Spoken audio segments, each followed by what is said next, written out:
शांति शांति शांति।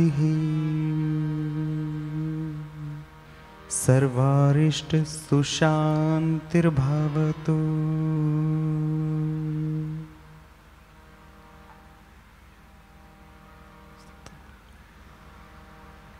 अखंड मंडलाकारं व्याप्तं येन चराचरं तत्पदं दर्शितं येन तस्मै श्री गुरुवे नमः। अखंडानंद बोधाय शिष्य संताप हारिणे सच्चिदानंद रूपाय तस्मै श्री गुरुवे नमः। अज्ञानतिमिरान्धस्य ज्ञानाञ्जनशलाकया चक्षुरुन्मीलितं येन तस्मै श्री गुरुवे नमः। गुरुर्ब्रह्मा गुरुर्विष्णु गुरुर्देवो महेश्वरः गुरु साक्षात् परब्रह्मा तस्मै श्री गुरुवे नमः। बोलिए श्री सद्गुरुदेव भगवान की जय। सद्गुरु की महिमा बड़ी, सद्गुरु की महिमा बड़ी, बिरला जाने भेद, भारे भव भय को हरे और पाप के खेद, और पाप के खेद। सद्गुरु आप समर्थ हैं, सद्गुरु आप समर्थ हैं। सन्मार्ग के बीच बचा कर मिथ्या से मुझे, हरे भाव नवनीच, हरे भाव नवनीच। पथ में प्रगटे सद्गुरु, पथ में प्रगटे सद्गुरु, हाथ पकड़ कर आप ताप तप्त को शांत कर दिया नाम का जाप, ताप तप्त को शांत कर दिया नाम का जाप। बोलिए श्री सद्गुरुदेव भगवान की जय। धरती माता की जय। जो मनुष्य अपने जीवन का 10वां हिस्सा सत्संग में नहीं लगाता, ऐसे मनुष्य को कबीरदास जी पशु के समान कहते हैं। आपको अपने जीवन का जितना आप जागृत अवस्था में जीते हो, उतना समय आपको सत्संग में 10वां भाग उस समय का अवश्य देना चाहिए। अगर आप हर रोज 8 घंटे जगते हैं या 12 घंटे जगते हैं, तो 12 घंटे में से आपको 10वां हिस्सा निकालना होता है परमात्मा के श्री चरणों के लिए, वरना ये जन्म व्यर्था ही चला जाता है। एक बहुत सुंदर गीत हमारी माताश्री गाती हैं और आज शब्द उनके हैं, वाणी हमारी है, आप उसका आनंद लेंगे बड़े अच्छे से। तूने विरथा ही जन्म गवाया, चरखे का भेद नहीं पाया। तूने विरथा ही जन्म गवाया, चरखे का भेद नहीं पाया। तूने विरथा ही जन्म गवाया।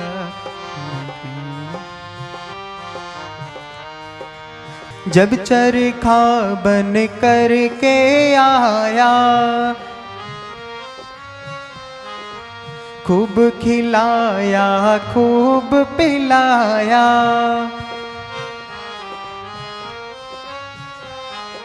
जब चरखा बन कर के आया, खूब खिलाया खूब पिलाया। बहुत बहुत लाड लड़ाया, चरखे का भेद ही पाया। तूने बिरथा ही जन्म गवाया, चरखे का भेद नहीं पाया।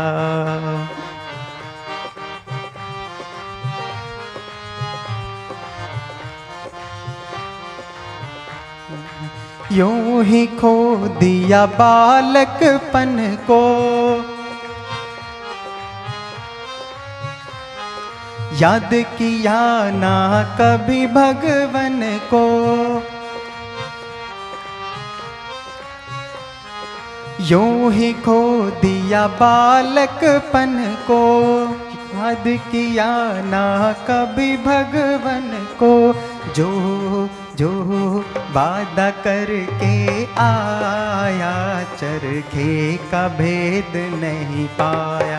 तूने बिरथा ही जन्म गवाया, चरखे का भेद नहीं पाया।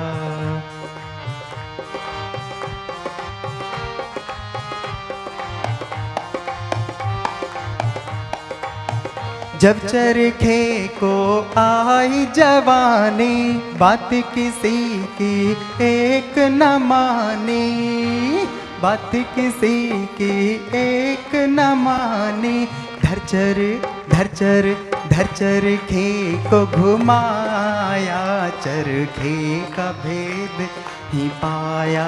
तूने बिरथा ही जन्म गवाया, चरखे का भेद नहीं पाया।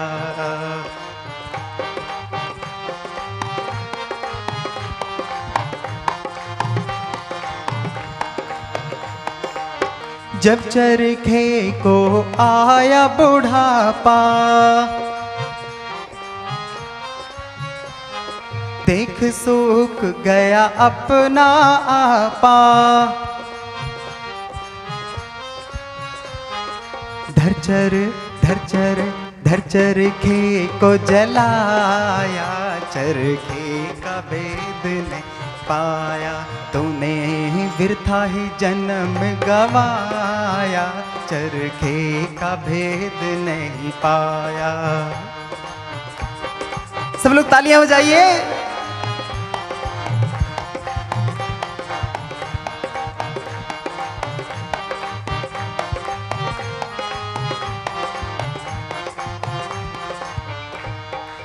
चुन चुन लकड़ी चिता चिनाई, खड़ खड़े रोवे बहने और भाई। चुन चुन लकड़ी चिता चिनाई, खड़ खड़े रोवे बहने और भाई। धरचर धरचर धरचरखे को जलाया, चरखे का भेद नहीं पाया। तूने बिरथा ही जन्म गवाया, चरखे का भेद नहीं पाया। तूने बिरथा ही जन्म गवाया, चरखे का भेद नहीं पाया। बोलिए श्री सतगुरुदेव भगवान की जय। अब एक जयकारा और लगाना है, जिस महान और दिव्य आत्मा ने इस चरखे को रचा है, वो चरखा रचने वाली हमारी माताश्री हैं, जो 27 तारीख को यहाँ पर आप सब लोगों को दर्शन देंगी। जय गुरुदेव, जय गुरुदेव, जय गुरुदेव। अच्छा, तो किसी ने चरखे का भेद पाया? नहीं पाया? चलो आज मिल जाएगा। जय गुरुदेव। जैसा कि अभी हमारे परम शिष्य ने बड़े सुंदर शब्दों में आप लोगों को जो व्याख्यान दिए, मैं स्तब्ध हूं, हैरान हूं, परेशान नहीं हूं, लेकिन आश्चर्यचकित हूं। इनके शब्दों में जो रस, जो मिठास, जो माधुर्य, जो ओजस्व और तेजस्व यहाँ पर आप लोगों ने उसका आनंद लिया। अगर ये वाणी हमारे अंदर से ना निकले तो हमारे जीवन का कल्याण अवश्य कर सकती है। शब्द एक तीर की तरह होते हैं, हमारे अंतर मन को लगते हैं और कुछ समय तक उसका असर रहता है। जिस तरह शरीर पर लगे हुए जख्म भर जाते हैं, उसी तरह अंतर्मुखी शरीर पर लगे हुए जख्म भी भर जाते हैं। कुछ शब्द मनुष्य को आनंद प्रदान करते हैं, कुछ शब्द मनुष्य को दुख प्रदान करते हैं, कुछ शब्द मनुष्य को सुख प्रदान करते हैं। आज जिस तरह से जिन शब्दों में उन्होंने प्रेम का व्याख्यान किया, बहुत बहुत बहुत ही सराहनीय है। और अब हम उसी चर्चा को थोड़ा सा और आगे लेकर के चलते हैं और आगे जाकर के देखते हैं कि इस प्रेम में और क्या क्या छुपा हुआ है। आखिर ये कौन सा प्रेम है, किस किस ने इस प्रेम को किया। उनमें से एक दो महापुरुषों की तरफ हम चलेंगे, जिससे कि हमें इस प्रेम का अंदाजा हो सके। एक बार मस्त कलंदर जंगल में धूनी रमा करके बैठे हुए थे। एक गुफा थी, वहां पे उन्होंने धूनी रमाई हुई थी। वीरान जंगल था, कोई स्त्री पुरुष वहां पर पहुंच नहीं सकती थी। वहीं पर दिन रात अपनी धूनी में रमे मस्त कलंदर, मस्त कलंदर, मस्त कलंदर होते होते समाधि का ध्यान किया करते थे। बहुत समय बीत गया, बहुत समय बीत गया। उनको ध्यान प्राप्त हुआ, योग प्राप्त हुआ, बल प्राप्त हुआ, सामर्थ्य प्राप्त हुई, सब कुछ प्राप्त हो गया। अब मस्त कलंदर ने सोचा, अब तो मैंने सब कुछ पा लिया है, अब मुझे फिर से दुनिया में चलना चाहिए। बड़े ध्यान से सुनिएगा। मस्त कलंदर फिर अपने वापस उसी दुनिया में उस योग, आध्यात्म, ज्ञान, विज्ञान का प्रचार प्रसार करने के लिए दुनिया में वापस लौट करके आए। हमें जगह का नाम मालूम नहीं है। एक जगह पर जाकर उन्होंने गांव से बाहर अपना डेरा लगाया।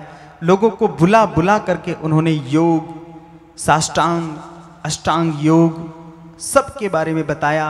ध्यान, क्रियाएं, नियम, यम, प्राणायाम, सब चीज़ों के बारे में उन्होंने सबको बताया।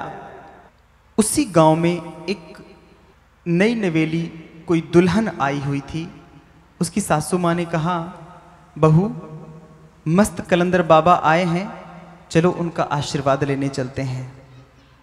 बड़े पहुंचे हुए संत हैं, बड़े योगी, ऋषि, मुनि, ध्यानी हैं। उन्होंने कहा, सासू माँ, मैं उनका दर्शन करने अवश्य जाऊंगी, लेकिन पहले मैं अपने परमात्मा का दर्शन कर लूं। वो नई नवेली बहू थोड़ी देर आंख बंद करके बैठी रही। थोड़ी देर बाद उसकी आंखों से टप टप टप टप आंसुओं की धारा बहने लगी।